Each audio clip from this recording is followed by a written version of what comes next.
Zero finally got what he deserved in the new chapter of Fairy Tail 100 Year Quest, with him achieving an overwhelming victory against Natsu, leaving him in the dust. With you till the day I die.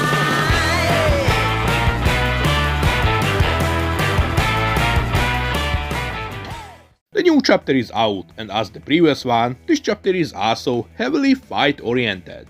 Mashima and Ueda just keep pushing out peak chapters after peak chapters this arc. The chapter had many great moments. Like the moment Zero seen Natsu arrive last chapter, he was filled with anger. He was genuinely tweaking out from seeing not just a member of Fairy Tail, but the exact same person who foiled all of his fun 9 years ago. Bro was filled with 9 years worth of anger built up to a point that when he seen Natsu, he straight up without hesitation punched him in the face. He was waiting for this moment for 9 years.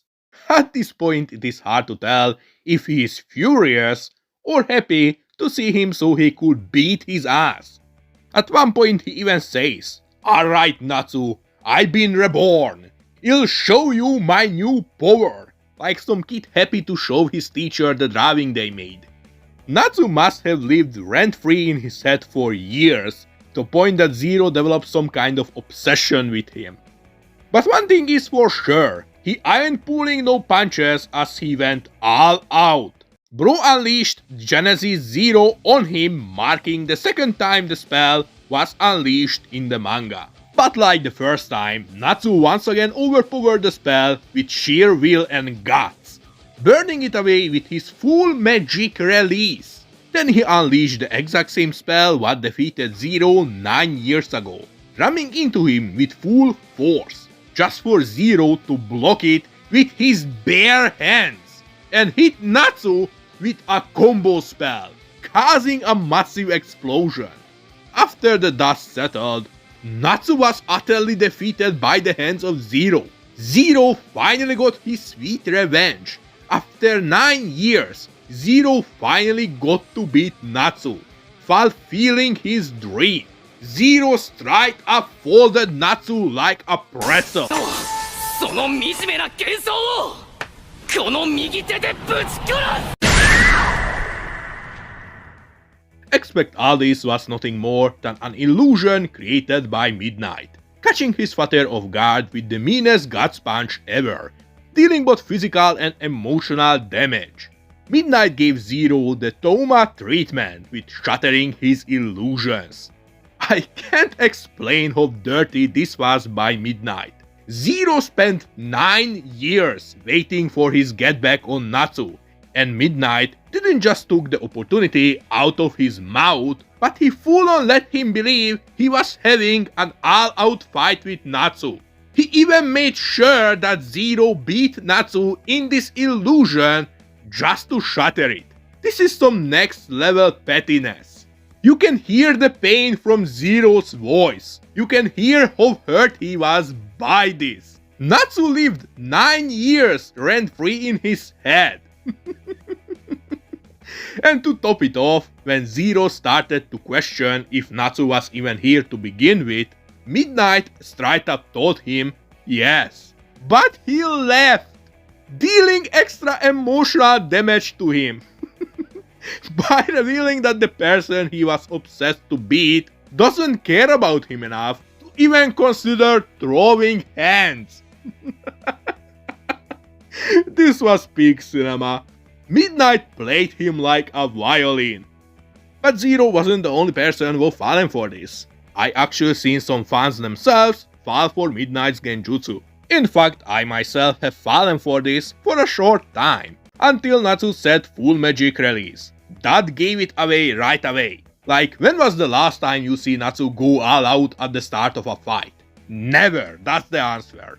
This guy gets his ass whooped every time before he even considers going all out.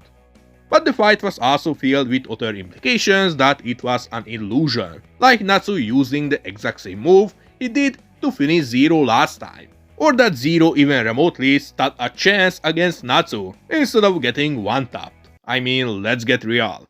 But illusion or not, the fight was straight up great.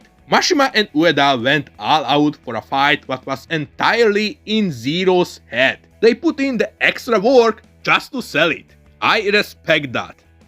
Now moving on from the violation Zero experienced, the second thing what made the chapter interesting was the fight between Erza and Ved. Unlike the last time where Ved dominated the fight, they seem to be evenly matched now, despite Ved now being dragonized, clearly implying that the last time Erza didn't go all out.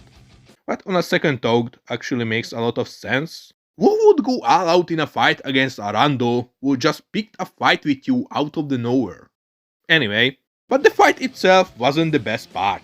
During combat, Erza has damaged the mask of Ved, causing it to shatter, revealing the true identity of Ved to Erza, finally getting us closer to learn who is behind the mask. I already made a theory regarding this, please consider watching it. Based on Erza's reaction, he seems to be a person Erza already knows. Most people seem to be believing it being Shimon. But him being Shimon would be a pretty stupid writing choice by Mashima. That being Shimon would straight up be one of Mashima's worst writing choices in Fairy Tail. So I really hope it is not him. History Magic confirmed him dead, and we see him in Natsu's beta heaven. He should stay 6 feet under. But I do have to say that I vibe with the idea of it being Mimi of Earthland. That would slap. But who do you think is behind the mask? Please let me know and tell me why. This chapter was awesome. We got a great schizophrenia battle with Zero, with giving some shine to Midnight with him playing his dead like a violin. While at the same time the chapter set up a great cliffhanger for the next chapter, keeping the excitement at all-time high. This chapter was awesome. But what do you guys think? Please let me know in the comment section below. This was Space G, don't forget to subscribe and see you guys in space. Bye!